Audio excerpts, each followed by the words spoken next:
Greetings to all my viewers. Welcome to your channel Shaleen Bola Edu. Today's topic is round robin scheduling algorithm. Now this is one of the algorithms used in CPU scheduling algorithms. इससे पहले आपके और भी CPU scheduling algorithms है like first come first serve, shortest job first, priority based scheduling algorithm with preemption and without preemption.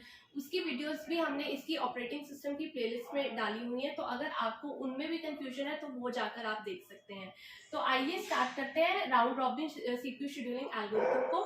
Basically इसमें क्या है, ये एल्गोरिथम किसके लिए यूज होता है? ये एल्गोरिथम यूज होता है टाइम शेयरिंग सिस्टम्स के लिए। नाउ टाइम शेयरिंग सिस्टम्स मतलब कि जिसमें हर एक प्रोसेस को सीपीयू का फेयर शेयर चाहिए। इससे पहले जो हमने एल्गोरिथम्स किए थे, जैसे फर्स्ट कम फर्स्ट सर्व किया था या प्रायोरिटी बेस्ड किया था, इसमें क्या प्रॉब्लम थी फर्स्ट कम फर्स्ट सर्व में और आपके प्रायोरिटी बेस्ड शेड्यूलिंग एल्गोरिथम्स में? फॉर एग्जांपल जो प्रायोरिटी बेस्ड शेड्यूलिंग एल्गोरिथम था उसमें जो प्रोसेस जिसकी लोएस्ट प्रायोरिटी है उसको सबसे आखिर में सीपीयू एलोकेट होता था और उसमें प्रॉब्लम आ जाती थी स्टार्वेशन की, यानी कि वो हमेशा वेट करता ही रह जाता था सीपीयू की एलोकेशन के लिए। तो यहाँ पे ऐसा नहीं है, यहाँ हम टाइम शेयरिंग सिस्टम को यूज कर रहे हैं, यानी ये टाइम शेयरिंग सिस्टम के लिए यूज हो रहा है। दैट मीन्स कि यहाँ पे जो सीपीयू का टाइम है सबको इक्वल मिल रहा है। तो बेसिकली हमने यहाँ किया क्या है, हमने एक तो यहाँ प्रिम्पशन ऐड की है और हमने एक टाइम क्वांटम का कंसेप्ट ऐड किया है। मतलब क्या है इसका? टाइम क्वांटम यानी कि हम कुछ पर्टिकुलर टाइम फिक्स कर लेते हैं, फॉर एग्जांपल 2 यूनिट और 4 यूनिट या जो भी है टाइम, ठीक है, वो फिक्स कर लेते हैं कि जैसे सपोज अगर हमने 2 यूनिट ऑफ टाइम के लिए फिक्स किया टाइम, तो 2 यूनिट ऑफ टाइम के लिए P1 को प्रोसेस मिला, फिर 2 यूनिट ऑफ टाइम के लिए P2 को प्रोसेस मिला, फिर 2 यूनिट ऑफ टाइम के लिए P3 को प्रोसेस मिला, ठीक है। फिर उसके बाद फिर से वापस P1 पे गया CPU, फिर P2 पे गया, फिर P3 पे गया, फिर P1 पे गया, यानी कि हर एक टाइम इंटरवल के लिए उनको CPU जो है वो मिलता जा रहा है, ठीक है जी। तो बेसिकली हम एक राउंड फैशन चला रहे हैं। पहले P1 को CPU दिया, फिर P2 को 2 सेकंड के लिए दिया, फिर P3 को 2 सेकंड के लिए दिया, फिर P1 को 2 सेकंड के लिए, फिर P2, यानी कि this is a round robin fashion in which CPU is allocated to each of the processes.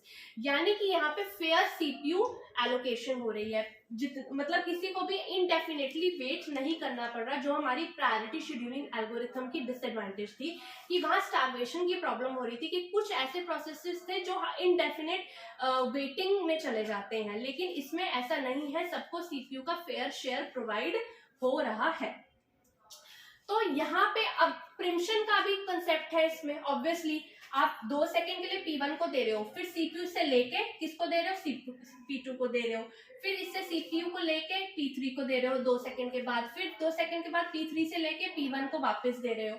तो यहाँ पे आप प्रिम्प्ट कर रहे हैं। प्रिम्प्ट का क्या मतलब होता है कि बीच में प्रोसेस किसी भी प्रोसेस की प्रोसेसिंग को रोकना और दूसरे प्रोसेस को सीपीयू एलोकेट कर देना, that is called preemption. Okay, so I hope the concept is clear कि इसमें हो क्या रहा है कि ये एल्गोरिथम उन सिस्टम्स के लिए यूज किया जाता है जहां पे हर प्रोसेस को इक्वल टाइम चाहिए, यानी कि टाइम शेयरिंग सिस्टम्स के लिए यूज किया जाता है।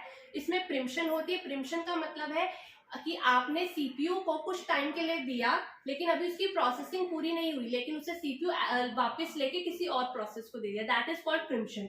और एक टाइम क्वांटम हमने रखा हुआ है कि इतने टाइम के लिए आपने प्रोसेस को देना है सीपीयू, फिर उससे प्रिम्प्ट करके दूसरे प्रोसेस को उतने ही टाइम के लिए देना है जो आपने टाइम क्वांटम की वैल्यू रखी हुई है, फिर प्रिंट करके तीसरे प्रोसेस को, एंड सो ऑन, राइट। तो अब हम इसको एग्जाम्पल के हेल्प से समझेंगे कि इस एल्गोरिथम को कैसे इंप्लीमेंट किया जाता है। सो लेट्स से हमारे पास 3 प्रोसेसेस हैं और उनका बर्स्ट टाइम हमें ये दिया हुआ है 24, 3 और 3, राइट। अब हमने क्या करना है, इसको राउंड रॉबिन शेड्यूलिंग एल्गोरिथम की हेल्प से इसका गैंट चार्ट बनाना है। तो गैंट चार्ट जैसे नहीं बनाना आता वो इसकी हमारी प्रीवियस वीडियोस को देखे ताकि उसको समझ आए कि गैंट चार्ट कैसे बनाया जाता है, ठीक है। तो आइए, सपोज मैं यहाँ पे टाइम क्वांटम रख लेती हूँ 4 यूनिट ऑफ टाइम का।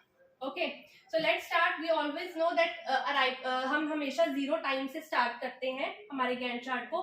तो सबसे पहला P1 प्रोसेस है, यहाँ मैंने P1 लिया और मैंने टाइम क्वांटम रखा है 4।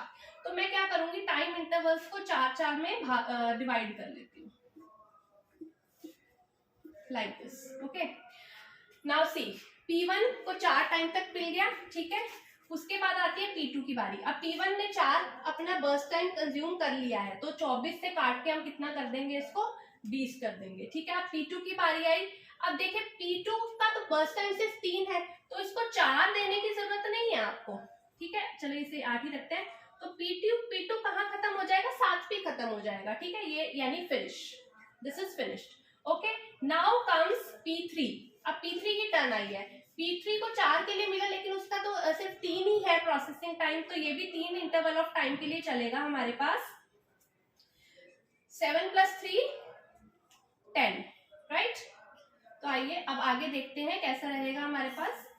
तो ये चला हमारे पास 10 टाइम के लिए P3, ओके। क्योंकि P1 का 4 मैक्सिमम टाइम क्वांटम इज 4, तो हमने 0 to 4 P1 को एलोकेट किया। फिर P2 की बारी आई, उसका 3 ही था, तो मैक्सिमम 4 है, तो मैक्सिमम तो करने की जरूरत ही नहीं, क्योंकि मैक्सिमम से इसका कम है बर्स्ट टाइम। तो 3, 4 + 3 7, और P3 का भी 3 है, तो 7 + 3 10, राइट। अब उसके बाद वापस P1 की बारी आती है, ठीक है। P2 और P3 का तो काम ही खत्म हो गया, तो वापस आती है। तो 20 से अब इसको आगे 4 तक मिलेगा, तो 20 से कम होके कितना हो जाएगा, इसका 16 हो जाएगा। अब और कोई प्रोसेस तो बचा ही नहीं, यानी कि P1 ही आगे एग्जीक्यूट करेगा। तो बेसिकली अब ये 16 ये P1 ही चलता जाएगा, और इसके 16 रह गए, तो 16 + 14 कितने हो गए हमारे पास, 30, ठीक है। तो 30 टाइम पे आपके सारे प्रोसेसेस खत्म हो जाएंगे। अब हमारा नेक्स्ट स्टेप क्या होता है कि हमने वेटिंग टाइम निकालना होता है, राइट। तो आइए वेटिंग टाइम निकालते हैं। सबसे पहले P1 का, P2 का और P3 का, और उसके बाद एवरेज वेटिंग टाइम को कैलकुलेट किया जाएगा। तो P1 का वेटिंग टाइम क्या है, P1 का वेटिंग टाइम पहले तो इसको 0 पे ही मिल गया था, फिर उसके बाद कहाँ मिला, इसको 10 पे मिला है।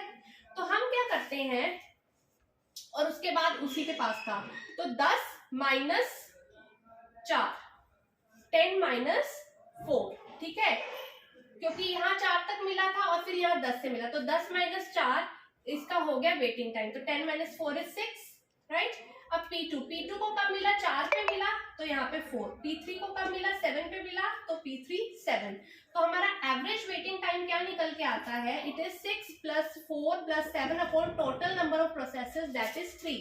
सो what we get is 7 + 4 11 + 6 17/3, that is equals to like 5.66 milliseconds. So this is the average waiting time for round robin scheduling algorithm. Okay.